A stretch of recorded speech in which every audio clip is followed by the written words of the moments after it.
I want to thank Kyle Dubas for the 9 years that he has given to this hockey organization and all the tremendous contributions that he has made to the Toronto Maple Leafs. He's been a fantastic employee and a fantastic person the entire time.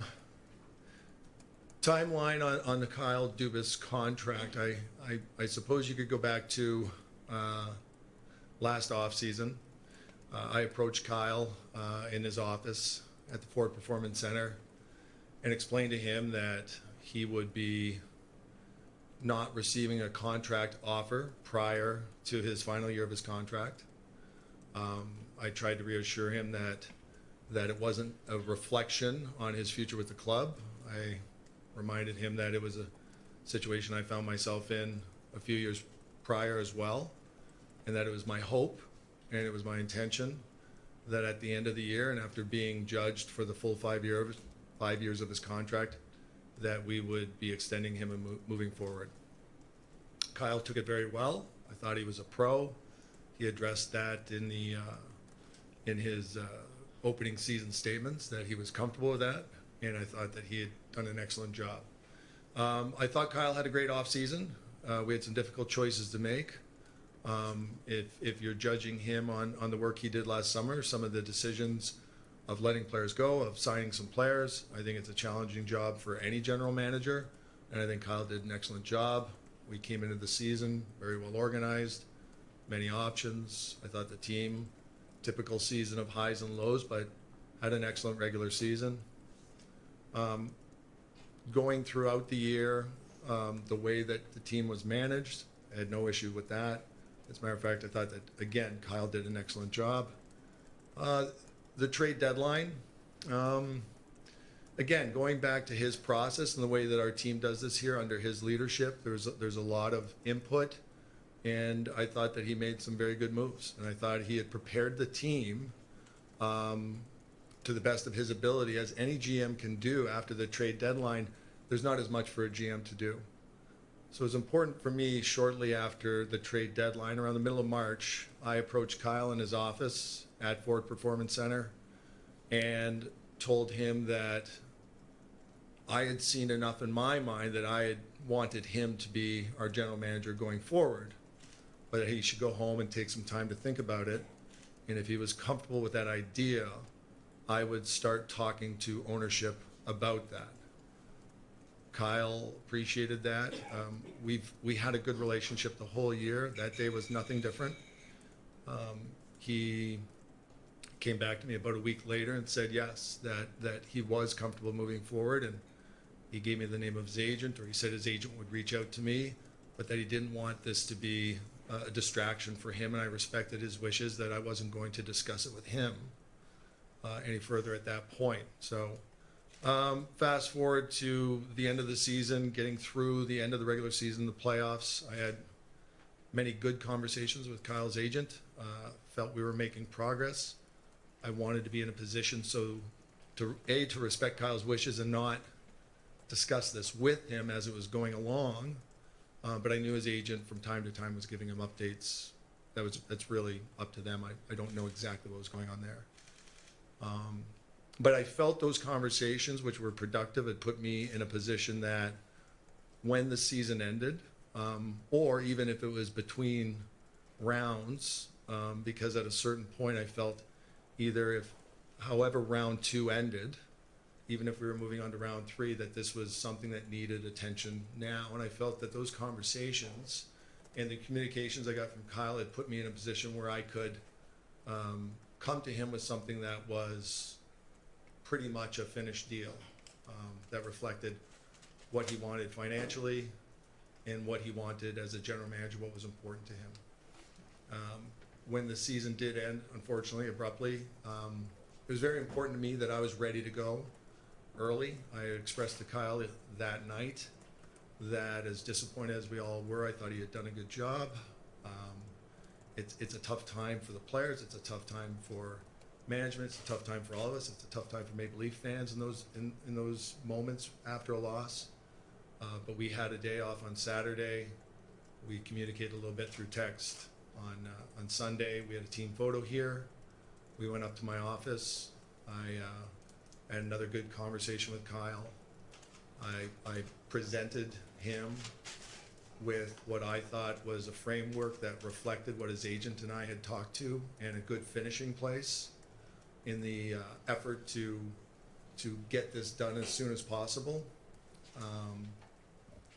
And Kyle took it. He seemed fine, or he seemed pleased to receive that news so quickly. We then talked about the hockey team for another couple of hours, and we went home. And we knew the next day we were having exit physicals and media. We talked a little bit about doing media. I had expressed to him that it was not my intention to talk to the media until I had something settled with him.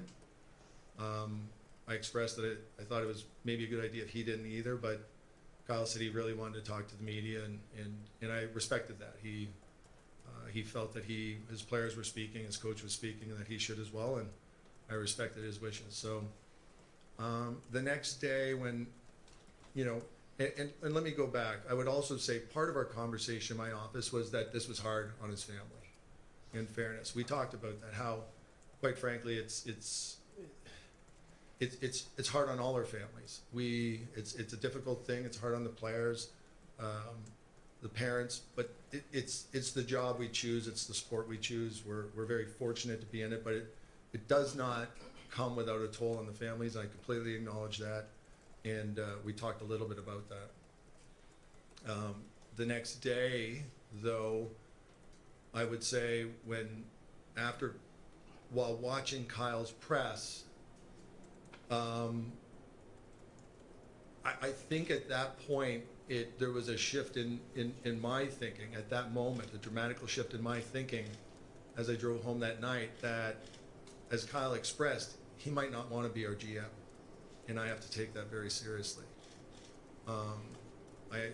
As I had said to him the day before, I understood those feelings and the pressure that players are under, the pressure that management, coaches, family members are under. But it was a very real possibility for me at that point that I would be needing to look somewhere else. And as part of my job, that is what I began to do, while still hoping that Kyle and I could come to some sort of a resolution. What I would say then was, in the next few days, I didn't get any more clarity. Tuesday, Wednesday. Tuesday, Kyle and I did not meet privately. On Wednesday, we did meet privately, and we discussed this again for a long time. I had probably more questions than answers, and I did not have clarity. It further made me feel that there's a strong possibility that rightfully, anyone's right to do so, he might not want to be the general manager of the Toronto Maple Leafs. So my focus then again continued toward the path of, what do we look like next year with a different general manager? To Thursday, the next day, Kyle had said that his agent was going to call me, and that he would reach out to me as well. I got a call in the afternoon from his agent, and basically a new financial package was presented to me by the agent.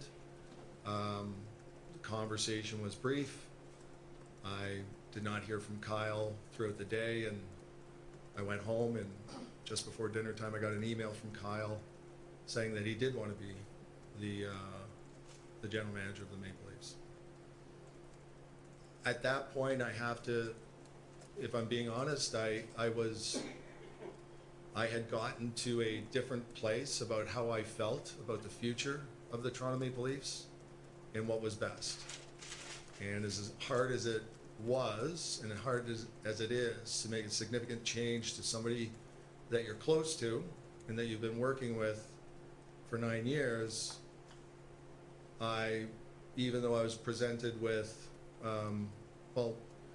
a gap had risen within the contract status, and but nevertheless, the email that I received from Kyle, I just felt differently, and I felt that the long-term future of the Maple Leafs might have to change. And slept on that, and woke up this morning, drove to Kyle's office at Ford Performance Center, and informed him that we were not going to be renewing his contract. And that's where we are here today.